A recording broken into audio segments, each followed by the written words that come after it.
What's going on? Ryan Troy back with another video for you today. And if I look like I haven't had much sleep, it's because for the past 48 hours I've been dedicated on getting all of the information to bring you this video.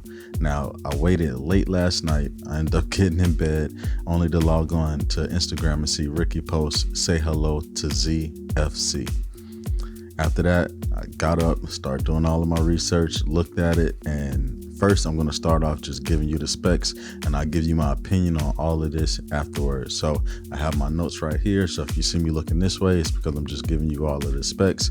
Afterwards, I will give you what I think this means for Nikon. This camera was inspired by the popular Nikon FM2 film SLR. It has a very angled LCD, touch LCD, that lets you flip it around and see yourself, which we've been asking for a while. So big thank you to Nikon for finally listening. It has a 20.9 megapixel CMOS sensor, rapid eye detection for people and for animals. So not just only humans, but animals, it will be able to get the eye in that as well. It shoots at 4K 30 frames per second, and if you want to shoot at 120 frames per second, you can do that in 1080p. Now, there is no in-body image stabilization, so when connected to USB-C, it gives the camera power, so you'll be able to use it as a webcam or to stream. If, let's say, you're gaming, you want to stream to Twitch. There is a free Nikon utility app that'll help you set all of that up. There's a dedicated ISO dial that goes from 100 to 51/200,000. Okay, so it comes in retro black and silver, and there is a whole bunch of other colors as well. You have white, you have coral pink, you have mint green, sand beige, amber brown, and natural gray.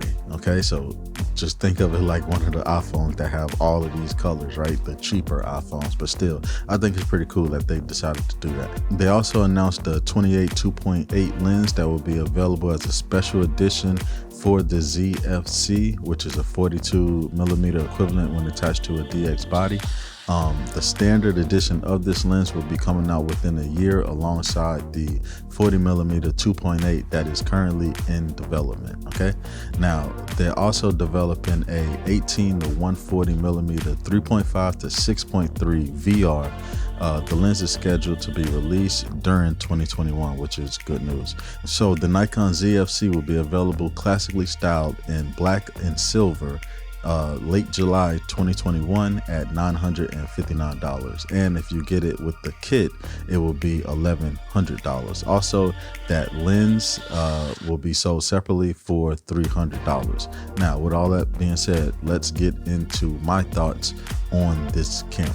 Now, people are saying that this camera is pretty much supposed to be Z50, just with a different body, and I had the Z50 before I gave it away, and I can tell you that this camera is not that, and it's for small reasons, but these small reasons are very, very huge. One being, this camera is powered by USB-C. Now, the Z50 is powered by a micro USB, and when it's powered, when it's plugged in, it only could get powered when the camera is off. So this camera could get powered while the camera is still on, which also allows it to be used as a webcam.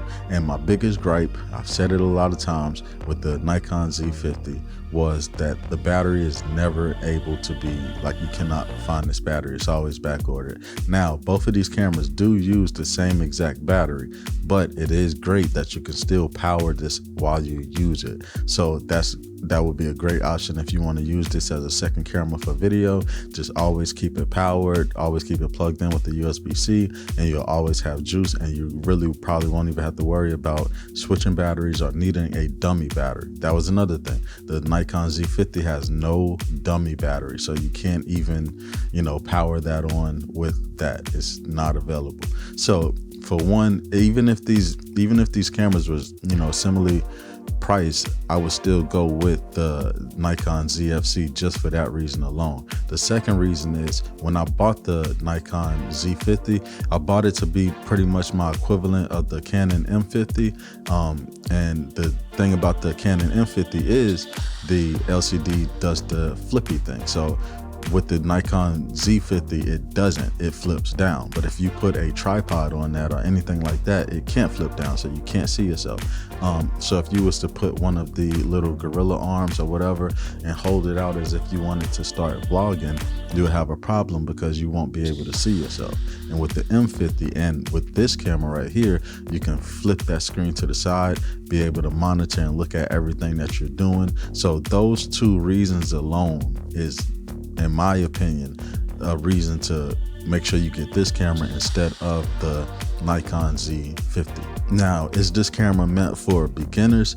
I would personally say no, only because of all of the dials. So if you don't know shutter speed, aperture, ISO, exposure compensation, which seems to have its own dial on this camera as well, I think you may get a little bit confused. But at the same time, if you was trying to buy, let's say, a Z50, right? If you didn't know all of those things anyway, you wouldn't know how to use it, and you would probably have put it into automatic and let the camera choose the settings. So at the same time, I would say yes, I guess. I mean, it's still a fashion statement. It looks great. If you like that vintage look or whatever, it would be perfect for you. But in my opinion, I really don't think that this camera is even meant for professional photographers. I don't even think that this camera is a photographer's camera. It's so many different things you can do. This camera, in my opinion, is in its own space. And what I mean by that is, let's say you just want to vlog. If you want to vlog, it has that ability now, finally, to flip out and let you see yourself. So you may not even want to take pictures. If you want to just use this to, you know, do any type of Zoom calls or Twitch streaming or anything like that, I think this camera would be perfect for that. So you don't even have to buy this camera for it to be a photography camera. It's great that it has that ability and it does a good job at it. But the biggest thing with the camera like this would definitely be support. And by support, I mean lenses. And I can't stress that enough. There's just not enough lenses. So for me to switch to mirrorless after investing in Nikon for the past 12 years was kind of easy because I was able to get an FTZ adapter and adapt all of my lens. Now, if you are a brand new photographer or a brand new content creator or whatever have you, and you decided, all right, what's the first mirrorless camera I'm gonna get? I would probably still recommend Sony, and I would recommend Sony only because you don't have those old lenses like I do as another photographer that invested in Nikon for so many years. You don't have that. So for you to buy a brand new camera, then turn around and buy older lenses because there isn't as many new lenses available, that probably wouldn't be a smart thing.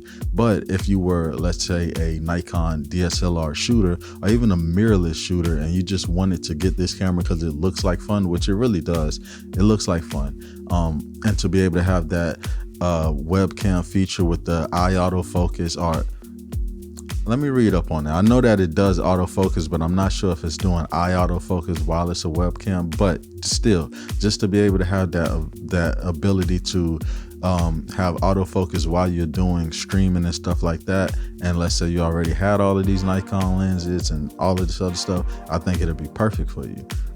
But still, Sony if you're brand new, period. Now, one thing that I'm extremely happy about this is, let's say this. Remember when Nikon Z6 and the Z7 first came out, everybody's biggest complaint was what?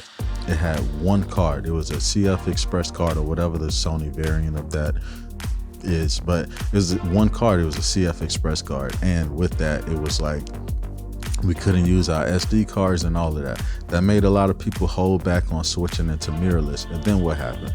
The Nikon Z5, the budget, the entry-level full-frame mirrorless camera from Nikon came out, and what did it feature? It featured dual SD card slots, right? I don't think it was a CF Express. I think it was dual SD. Either way it go, it featured a dual card slot. Let's just call it that.